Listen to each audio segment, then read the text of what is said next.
모든 육체는 불이요 그의 아름다움은 들의 꽃과 같으니 풀은 마르고 꽃은 시드나 우리 하나님의 말씀은 영원히 서리.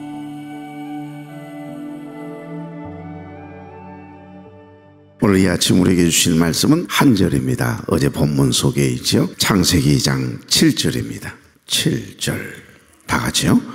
여호와 하나님이 땅에 흙으로 사람을 지으시고 생기를 그 코에 불어넣으시니 사람이 생명이 되니라. 아멘. 우리 좌우로 인사 나누죠. 좋은 아침입니다. 네, 참 좋은 아침이네요. 이 아침 첫 시간 하나님께 드리기 위해서 거룩한 발걸음을 대신 여러분, 또 가정에서 유튜브를 통해 함께 예배에 참여하고 있는 우리 교회 여러분 주의 이름으로 축복합니다. 여러분, 오늘 본문 이야기 창세기 2장 7절 이 구절은 정말 중요해요. 인간과 흙, 인간과 땅은 서로 뗄래야 뗄 수 없는 관계인 것을, 왜 땅을 맨발로 이렇게 밟게 하느냐, 텃밭을 자꾸 일구면서 흙과 함께하는 분들의 건강을 하나님께서 이렇게 지켜주실까? 왜? 우리 몸뚱아리하고 똑같기 때문에 그래요. 여러분, 고린도전서 15장 47절 어제 아침 말씀 기억나시나요? 첫사람은 땅에서 났으니 흙에 속한 자이거니와 둘째 사람은 하늘에서 났느니라. 첫째 사람은 누구를 이야기한다고 했죠? 예, 첫사람, 첫 인간인 아담을 이야기한다면 둘째 사람은 신이신데 우리를 구원하시기 위해서 인간의 몸을 입고 높은 보좌를 버리시고 낮고 천한 이 땅에 내려오신 바로 예수 그리스도를 상징하는 거죠. 그래서 인카네이션, 말씀이 육신이 된 성육신 사건에 대한 말씀을 어제 잠깐 말씀드렸습니다. 여러분, 우리 인간을 창조하실 때 사용된 소재는 흙이었습니다. 그러니까 오늘 본문은 아주 짧지만 우리 인간이 어떤 존재인가, 또 우리 인간은 어떻게 창조된 존재인가를 아주 자세하게, 어찌 보면 짧지만은 너무너무 귀한 구절이 아닐 수가 없습니다. 우리가 어디에서 와서 무엇 때문에 살며 도대체 어디로 가는가, 이 모든 인생의 질문이 이 한 구절 안에 들어있어요. 먼저 우리 인간을 창조하실 때 사용된 소재는 흙이었습니다. 창조 원리, 그리고 자연의 법칙에 순응하는 이 먹거리, 환경, 생활 습관, 이런 것들을 배우고 행하자라고 하는 그런 운동을 펼치는 분이 계십니다. 태초 먹거리 운동. 누구죠? 이계호 교수님이세요. 아주 절실한 크리스찬이죠. 과거보다 훨씬 우리가 잘 먹고 잘 사는 것 같은데 너무너무 병자가 많고요, 아픈 사람들이 계속 늘어나는 것은 무엇이라고 생각하십니까? 그리고 과거보다는 우리 아이들이 먹을 것 잘 먹여가지고요, 체격은 훨씬 커졌어요. 그런데 체력은 이상해요. 옛날 어린이들보다도 굉장히 약하다라고 하는 그런 약점이 있습니다. 지금 몇 년 동안 우리나라에서 10세 이하의 아토피 환자를 확인해 보았더니 통계로 35%를 넘었더라고요, 우리 아이들이. 그러니까 늘 너무 단 음식, 과자, 사탕, 피자, 치킨, 튀긴 음식, 이런 음식들을 너무너무 가까이 하다 보니까 태어날 때부터 부모의 이 체질을 이어받아 가지고 우리가 그렇게 날마다 주문 음식을 많이 먹게 되고 너무 달고 맵고 짜고 이런 음식을 먹다 보니까 우리 아이들이 아토피 환자들이 많다는 거예요. 35%를 넘었어요. 그리고 암을 비롯해서 만성질환 환자가 굉장히 급증하고 있다라고 하는 통계를 본 적이 있습니다. 여러분, OECD 국가 중에서 결핵 환자가 가장 많은 나라가 어느 나라일까요? 영양결핍으로 인해서 오는, 제대로 먹지 못해서 오는 사실 질환이 결핵이라고 생각을 했는데 이상해요. OECD 국가 중에 안타깝게도 결핵 환자가 가장 많은 나라는 가난한 나라가 아닙니다. 우리나라입니다. OECD 국가 평균보다도 무려 10배가 더 넘습니다. 이 결핵 환자 중에서 20대 젊은 환자가 너무 많다라고 하는 사실은 뭔가 좀 문제가 있다라고 지적하면서 쉽게 말씀드리면 기본으로 돌아가십시다. 성경으로 돌아가야 합니다. 그래서 기본을 회복하자라고 주장하며 태초에 하나님이 주신 그 먹거리를 찾아내고 토속적이고 토종 그 씨앗, 그 열매, 그 채소들을 가까이 하고 먹어야, 우리가 기본으로 돌아가야, 원래 하나님께서 주신 그 원래대로 먹어야 건강하다. 그분이 바로 태초 목걸이에 운동을 하고 있는 이기호 교수님의 사이트를 보시면 나와요.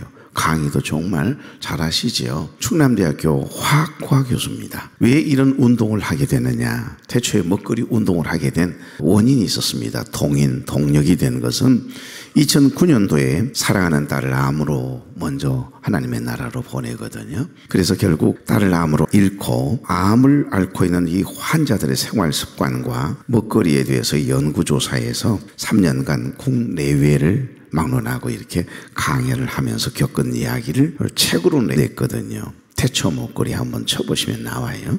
몇 해 전에 아침마당에 나와서 공영방송에 나와서 강의하는 것을 제가 잠깐 보면서 빨려 들어가더라고요. 그러니까 우리 육체 뼈의 성분을 분석해 보았더니 놀랍게도 고향 이 흙과 똑같다라는 거예요. 뼈의 성분이 분석을 해보니 흙이더랍니다. 흙.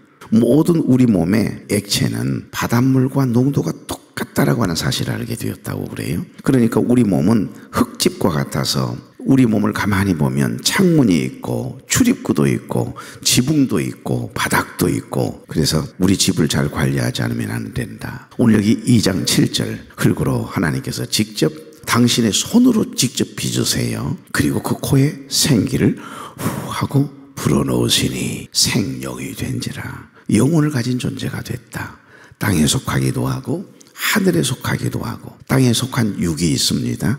언젠가는 이 육체 덩어리는 흙으로 돌아가는 거죠. 그러나 우리 안에 하나님이 넣어주신 신이 있어요. 그게 영혼, 생기를 불어넣어 주셨다. 그 생기가 결국에는 우리를 움직이게 하는 동력, 동이 되게 하고 생각하고 계획하고 결정하게 하는 이 모든 것들은 사실 우리의 영혼이 하는 거예요. 우리의 마음, 우리의 생각이 얼마나 중요해요. 옛날 토종 사과, 여러분 예쁘지도 않고 그렇게 크지도 않아요. 요즘 사과는 엄청 크잖아요. 그리고 엄청 달지 않습니까? 그런데 여러분 옛날 토종 사과 예쁘지도 크지도 않지만 한 예로 사과 안에 철분 성분에 대한 영양가만 분석해 보아도 옛날 사과 하나에 들어있었던 영양분이 지금의 때깔도 크기도 당도도 비교도 안 되는 지금의 계량종 사과인데 40개를 먹어야만이 충족시킬 수 있다라고 하는 연구 결과를 이야기하시더라고요. 그러니까 토종 사과 하나 먹는 것이 우리가 너무너무 기가 막히고 색깔도 좋고 당도가 높은 여러분 사과 40개를 먹어야만이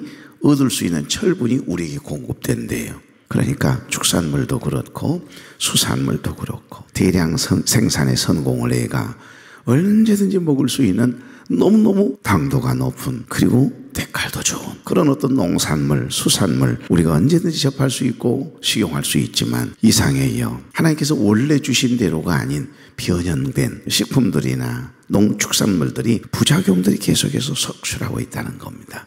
그래서 양적으로는 풍부할지 모르지만 질적으로는 떨어진다라고 하는 분석 결과를 데이터를 통해서 이야기를 하면서 태초 먹거리 운동을 하고 있는 거예요. 여러분 바다가 썩지 않는 이유를 아십니까?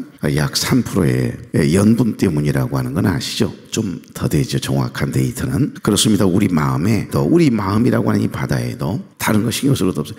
딱 3%, 4%만 하나님 생각, 주님 생각으로 살아내도 절대 어둠에 사로잡히지 않고요. 세상의 이 템테이션이라 그러잖아요. 미혹들, 유혹들이 절대 넘어가지 않아요. 좋지 않은 생각에, 부정적인 생각에 우리 생각이 절대 휩싸일 수 없거든요. 그래서 첫 시간을 하나님께 드리고 하여간 한쪽으로 듣고 한쪽으로 흘려보내서 오늘 아침에 뭔 말씀했지? 이러더라도 그러나 뭔가 남을 거 아니겠어요? 3%, 4%만 그리고 100%, 97%, 96%는 여러분 마음대로 생각하세요. 딱 주님 생각 3%만 하자니까요. 주님 생각, 하나님 생각으로 3%만 내 마음의 이 바다에 채우면 놀랍게도 우리들의 삶을 부패하지 않도록 우리를 정복하려고 하는 더러운 생각이나 문화로부터 우리를 지켜냄이 있게 되는 줄로 믿습니다. 우리들의 삶을 지탱하게 하는 힘이 돼요. 주님 생각으로 이 하루를 시작하고 주님의 마음과 생각을 담는 거룩한 그릇으로 오늘 이 하루 쓰임을 받을 때요 성령 충만, 은혜 충만해지지 않을 수가 어떻게 있겠습니까? 하나님이 무엇으로 사람을 지으셨다고 하십니까? 오늘 여기 본문에 땅에 흙으로 지으셨다라고 분명히 말씀하시잖아요. 어제 아침 잠깐 말씀드렸습니다. 여기에 흙은 아파르민 하다마 이렇게 했죠. 직역하면 땅의 티끌로, 그러니까 쉽게 말하면 먼지라고 해석하고 있습니다. 우리 인간을 이 먼지로 땅의 티끌을 모아서 하나님 당신의 손으로 직접 빚으셨다는 거예요. 천지를 창조하실 때는 모든 피조물들은 말씀으로 창조하셨어요. 다 같이요. 빛이 있으라. 옆에 자녀들에게 빛이 있으라. 이거 뭔 소리요? 이것이 지금 그런 표정들이구만요. 여러분, 자고 있는 여러분의 자녀들을 향해서 항상 선포하십시오. 빛이 있으라. 내 사랑하는 자녀들에게서 어둠이 떠나갈지어다. 선포하는 거예요. 빛이 있으라. 내 사랑하는 아내에게 빛이 있으라. 저 미국에 사는 내 손주에게 빛이 있으라. 이러면서 선포해 보세요. 하나님께서 말씀으로 천지를 창조하세요. 빛이 있으라 하며 빛이 있었고, 밝음을 낮이라 칭하시고 어둠을 밤이라 칭하시고, 공창이 있으라. 그랬더니 하늘과 하늘 위에 하늘 아래 물층이 턱은 있어 자외선 차단이 돼가지고요, 햇빛 태양이 쫙 내리쬐는데도 생명이 1200은 좀 너무 과하네. 962세 정도는 평균적으로 살았으니까요. 그러나 노아 홍수로 인해서 인간의 죄로 인하여 사람의 생각이 항상 계획이 악할 뿐임을 보시고 사람 지으심을 판단하신 하나님이 위에 있는 공창 위에 있는 물층을 갖다 팍 쏟아버리시잖아요. 자외선 차단이 됐던 하늘 위에 공창 위에 물이 그만 쏟아짐으로 인하여 10분의 1로 120세로 수명이 뚝 떨어져 버렸잖아요. 잠자리가 95cm에서 1m 정도 되어지는 잠자리가 이렇게 날아다녔는데, 그만 나비가 날아다녔는데 노아의 홍수 이후에는 애게 쪼그라들어서요 9.5cm가 돼버렸다는 거죠. 그러니까 말씀으로 하나님은 천지를 창조하세요. 그런데 유일하게 6번째 날 인간을 창조하실 때만 당신이 직접 당신의 손으로 빚으셨다. 그리고 그 코에 생기를 후 하고 불 붙여주셨다라고 말씀하세요. 그래서 우리 인간만이 땅에 속하기도 하고 하늘에 속하기도 하고 육적이기도 하고 영적인 존재인 특별한 존재로, 존귀한 존재로 우리를 창조하셨음을 이 2장 7절은 우리에게 말씀하십니다. 그래서 창세기 3장 19절의 하반절에 보면 너는 흙이니 흙으로 돌아갈 것이니라 하시니라 그래요. 그래서 사람이 죽으면 흙으로 돌아가는 거예요. 누구를 막론하고 우리가 이 세상 떠나 이제 숨이 딱 끊어지면 가자 그러면 우리의 영혼은 하나님께로, 하나님의 나라로 가는 겁니다. 그러나 영혼을 담았던 이 그릇은, 이 육체 덩어리는 화장터에 가서 화장을 하고 나면 한 줌의 먼지, 땅의 티끌로만 남지 않습니까? 그래서 사람이 죽으면 흙으로 돌려보내는 거예요. 하나님께서 우리 인간을 창조하실 때만큼은 다른 피조물과 전혀 다른 당신의 손으로 직접 빚으셨고, 빚으신 다음에 그 코에 생기를 불어넣어 생명, 영혼을 가진 존재가 되게 하셨어요. 그리고 나서 너무 보시기에 너무 좋았던가 봐요. 보시기에 좋았더라 첫째 날이니라, 보시기에 좋았더라 둘째 날이니라 이러시던 하나님께서 인간을 지으시고 난 다음 보시기에 심히 좋았더라고 말씀하시거든요. 우리 인간을 위해서 지금껏 모든 천지를 창조하셨음을 분명히 하고 있는 내용이 나옵니다. 오늘 여기 2장 7절 다시 한번, 여호와 하나님이 땅의 흙으로 사람을 지으시고 생기를 그 코에 불어넣으시니 사람이 생명이 된지라. 이 흙이라고 하는 진료적인 신체 속에 신적인 생명력인 곧 생기를 이렇게 후 하고 불어넣어 주시니까 그 생기가 그 육체 덩어리에 들어가니 인간이 생명이 된 거예요. 영혼을 가진 존재가 된 것입니다. 그래서 그 어떤 피조물에게는 볼 수 없는 특별한 존재로, 하늘과 땅, 육과 영혼을 가진 존재로 하나님은 우리 인간을 특별하게 창조하셨음을 이야기합니다. 여기 우리 인간을 창조하실 때 하나님께 사용하신 소재, 첫 번째는 뭐라고 했죠? 흙이었다고 했죠. 자, 그럼 두 번째는 생기입니다. 여기 보면 생기는 뇌사마라고 하는 단어이기도 하고 르아흐라고 하는 단어입니다. 여러분, 에스겔서에 가보시면 37장인가 그럴 겁니다. 그 에스겔서에 가보면 역시 생기, 뼈들이 그냥 막 쌓여있는 골짜기에 그 뼈에게 생기를 불어넣으시니까 군대가 됐다, 다시 살아나거든요. 소생하거든요.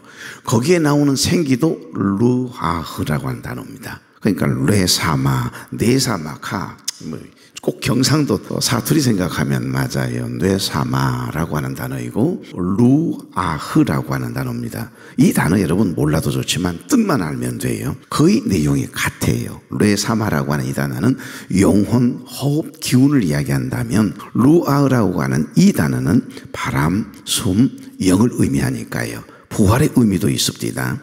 더 깊이 묵상해 보시면 이 육체적인 생명뿐만 아니라 영적 소생을, 우리의 심령의 부흥을 의미하기도 하는 내용이 바로 생기라고 하는 겁니다. 여러분, 하나님의 말씀을 들을 때마다 하나님의 호흡이 느껴지고 그 하나님의 생기가 우리 가운데, 우리의 심령 가운데 들어올 때마다 움직이는 생명이, 생명력 있는 하나님의 사람으로 살아갈 수 있도록 하나님이 힘주시는 은혜가 있길 바랍니다. 그러니까 뇌삼아, 하나님이 직접 주신 선물이라고 하는 의미가 있어요. 하나님이 직접 주신 선물, 직접 하나님께서 주신 선물이 있대요. 그게 바로 생기라고 이야기합니다. 잠언 20장 27절에 보면 사람의 영혼은 여호와의 등불이라고 하는 말씀이 나와요. 이사야 2장 22절을 보니까 너희는 인생을 의지하지 말라, 그의 호흡은 코에 있다라고 하는 말씀을 하세요. 곧 생기를 이야기하는 거죠. 코에 있나니 새말 가치가 어디에 있느냐? 그거 하나님께서 주신 거니까 그거 하나님께서 가져가시면 끝나는 거야 이놈들아, 이 말 아니겠어요? 욥기서 33장 4절에 보니 하나님의 영이 나를 지으셨고 전능자의 기운이 나를 살리느니라 그래요. 전능자의 기운, 하나님의 기운, 그게 생기죠.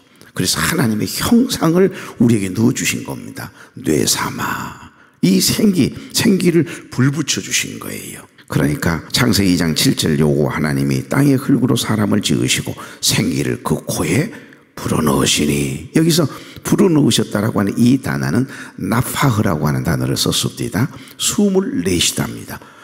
아, 너 왜 이렇게 한숨 쉬냐? 그런 소리 들었죠? 근데 여러분, 숨을 깊게 들이마시고 이 안에 있는 모든 공기까지 다 내뱉는 훈련을 해봐요. 굉장히 시원해요. 이거 굉장한 호흡법이고요. 건강에 굉장한 도움이 줘요. 상심이 돼서 속상해서 내쉬는 한숨과는 달라요. 한번 들이마셔가지고 내뱉어 볼까요? 한번 들이마셔 보세요. 혼자 살겠다고 숨 쉬지 마시고 시작. 아직 빨아당기고 있는데 여러분 내쉬면 곤란합니다. 다시 한번 시작.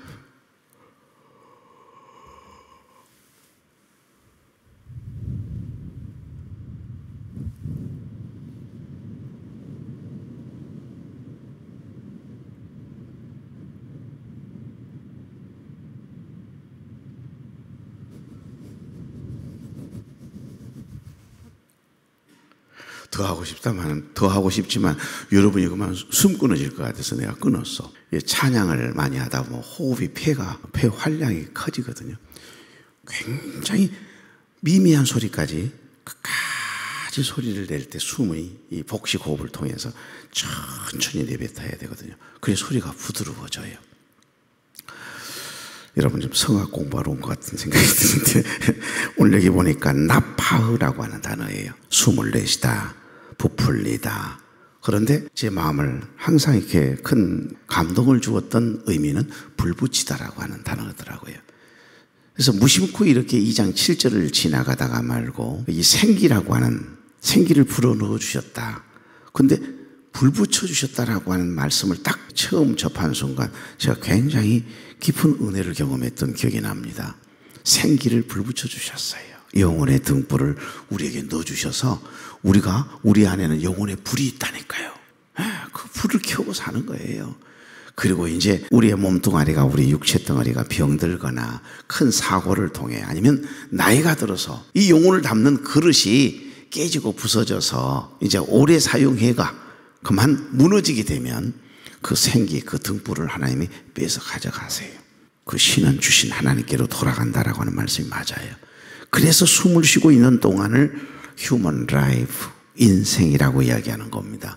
숨 끊어지면, 호흡 끊어지면 그 인생 아니에요. 여러분, 하나님께서 인간 육체의 생명에 근원되는 자신의 기운을 이렇게 후 하고 불어넣어 주심으로 불 붙여 주셨다라고 하는 이 점에서 인간의 몸은 그 순간부터 하나님이 거하시는 성전이 되는 겁니다. 그래서 사도 바울은 확실히 철학 공부도 수사 공부도 했던 사람이고 율법에 능통했던 사람이고, 그래서 했을까요? 하나님의 말씀으로 세상적인 어떤 지식을 딱 통해서 이 하나님의 말씀은 정확무구하잖아요. 모든 것, 철학이라고 하는 작은 그릇에, 수사학이라고 하는 작은 그릇에, 심리학이라고 하는 작은 그릇에 어떻게 그 크신 하나님을 담을 수가 있겠어요? 그래서 모든 배운 것들은 경험일 뿐이고 참고할 뿐이지 그것을 자랑할 가치가 없다, 배설물처럼 여겼잖아요. 그래서 사도 바울은 고린도 교회 성도들을 향해서 쓴 편지를 통해 고린도전서 6장 19절 20절에 보면 너희 몸은 너희가 하나님께로부터 받은 바 너희 가운데 계신 성령의 전인 줄을 알지 못하느냐. 너희는 너희 자신의 것이 아니라 값으로 산 것이 되었으니 그런즉 너희 몸으로 하나님께 영광을 돌리라. 이건 이제 시간이 오래 걸리니까 설명하기가 뭐합니다. 사실은 이건 예수 그리스도를 믿음으로 말미암아 주의 보혈이, 성령의 불이 우리에게 임함으로 인해 다시 불 붙여주심을 이야기하는 거예요. 그러니까 우리가 죄로 인해서 영원히 죽을 수밖에 없는 존재였던 저와 여러분이 예수 그리스도를 믿음으로 말미암아 나를 위해 죽으시고 사흘 만에 다시 부활하신 그 주님을 믿는 그 믿음으로 인해서 우리 안에 생기가 들어온 줄로 믿습니다. 그래서 다시 살아난 거예요. 부활의 의미가 이 생기 속에는 들어있는 겁니다. 그래서 우리 한 사람 한 사람은 움직이는 성전, 곧 교회가 되는 거죠. 고로 우리의 몸과 마음을 아무렇게나 사용해서는 안 된다라고 하는 이유가 여기에 있습니다. 깨닫는 아침 되길 바랍니다. 여러분, 어제 오늘 말씀을 자세히 보시면 문제와 답이 동시에 기록되어 있다라고 하는 걸 알 수 있어요. 다시 한번 2장 7절 여호와 하나님이 땅의 흙으로 사람을 지으시고 불어넣으시니 사람이 생명이 된지라. 아멘. 이 구조를 하나의 공식으로 이렇게 압축하면 흙 플러스 생기는 생명, 이 공식이 하나 나왔어요. 그러니까 문제와 답이 함께 나오는 거죠. 흙으로 사람을 지어사 그 코에 생기를 불어넣으신 주 하나님, 우리 위해 아들을 세상에 보내신 사랑해 주 하나님을 사랑해. 이 찬양 아세요? 흙으로 사람을 지으사라고 하는 찬양이에요. 오래전에 참 많이 불렀던 찬양인데, 나는 하나님 형상 따라 지은 받은 몸이니 이 몸을 주께 바치리. 항상 내 생활 중에 주를 부인하지 않으며 내 주를 섬기렵니다. 그런 찬양이에요. 2장 7절만 가지고 만든 찬송이에요. 오늘 여기까지. 생명은 내일 아침에 함께 나누고 그 다음 구절 함께 나눠야겠어요. 생명, 레페시 하야, 숨, 호흡을 이야기합니다. 레페시는 생존, 존재를 의미하는 단어이고, 하야라고 하는 뒤에 있는 단어는 살아있는 존재, 곧 혼, 소울, 스피리트, 영어로 이야기하면 영혼이라고 하는 뜻이 있습니다. 생명. 우리가 흙으로 사람을 지으시고 그 코에 생기를 후 하고 불 붙여주시니까 뭐가 됐다고요? 영혼이 됐다, 생명이 된 거다, 이 말씀을 하고 계십니다. 하나님이 우리를 그렇게 사랑하셨어요. 그렇게 존귀한 존재로 저와 여러분을 창조하셨어요. 하나님이 우리를 그렇게 창조해 주셨는데 우리가 아무렇게나 살면 되겠습니까? 오늘 당당하게 주님의 마음과 생각을 담는 거룩한 그릇이 되어 당당하게 하나님의 사람답게, 나는 존귀한 하나님의 사람이다, 하나님의 생명이, 하나님의 형상이 내 안에 있다, 그 형상을 흘려보냄이 있는, 그 생기를 흘려보냄이 있는 그런 삶을 살아야 한다라고 하는 마음으로 오늘 이 하루 삶을 대하고 사람을 대하고 하나님을 신앙하며 힘있게 살다가, 하나님 오늘 이 하루 멋지게 살게 하시니 감사합니다, 하나님의 은혜였습니다, 그리고 잠자리에 드는 복이 있는 날 되기를 주 이름으로 축복합니다. 좋으신 하나님, 우리가 무엇이길래 당신의 형상대로 우리를 존귀한 존재로 지으셨습니까? 흙으로 사람을 직접 빚으시고 생기를 불어넣으사 생명이 되게 하신 하나님, 생명의 주인은 하나님이심을 깨닫게 하셨사오니 일평생 주님과 동행하는 삶을 살아내게 하옵소서. 좋으신 하나님, 하나님이 주신 삶의 공간에서 오늘도 시원한 공기를 마실 때마다 하나님의 호흡을 느낄 줄 알고 자연을 바라보며 하나님의 숨결과 하나님의 마음을 그리고 하나님의 위로를 경험하고 느끼며 감사함으로 사람을 대하고 하나님을 신앙하는 행복한 하루를 살아내는 복 있는 종들 되게 하옵소서. 예수님의 이름으로 축복하며 기도하옵나이다. 아멘.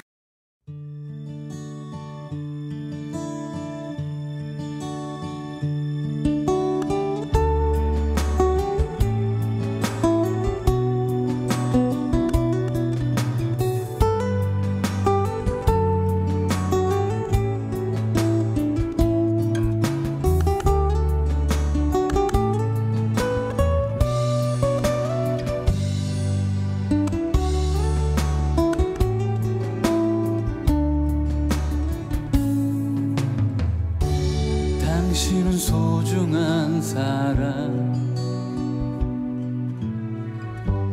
당신은 존귀한 사람,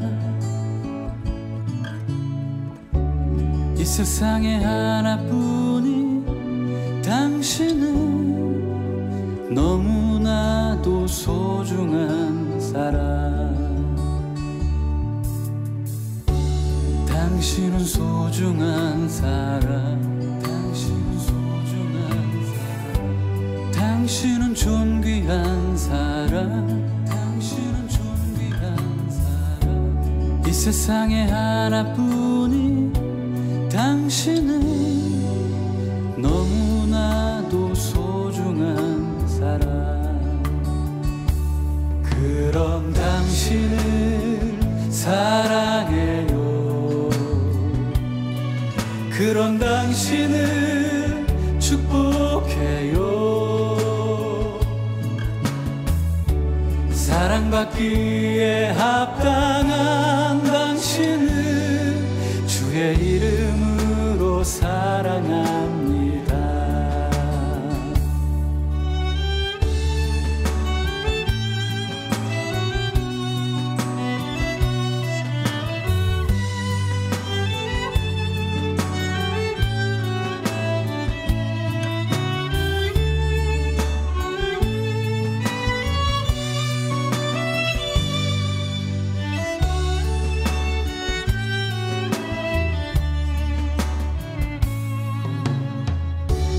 당신은 소중한 사람, 당신은 존귀한 사람, 이 세상에 하나뿐인 당신은 너무나도 소중한 사람. 그런 당신을 사랑해요. 그런 당신을 축복해요. 사랑받기에 합당한 당신을 주의 이름으로 사랑합니다. 그런 당신을 사랑해요. 그런 당신을 축복해요. 사랑받기에 합당한 당신을 주의 이름으로 사랑합니다. 주의 이름으로 축복합니다. 그런 당신은 소중한 사람.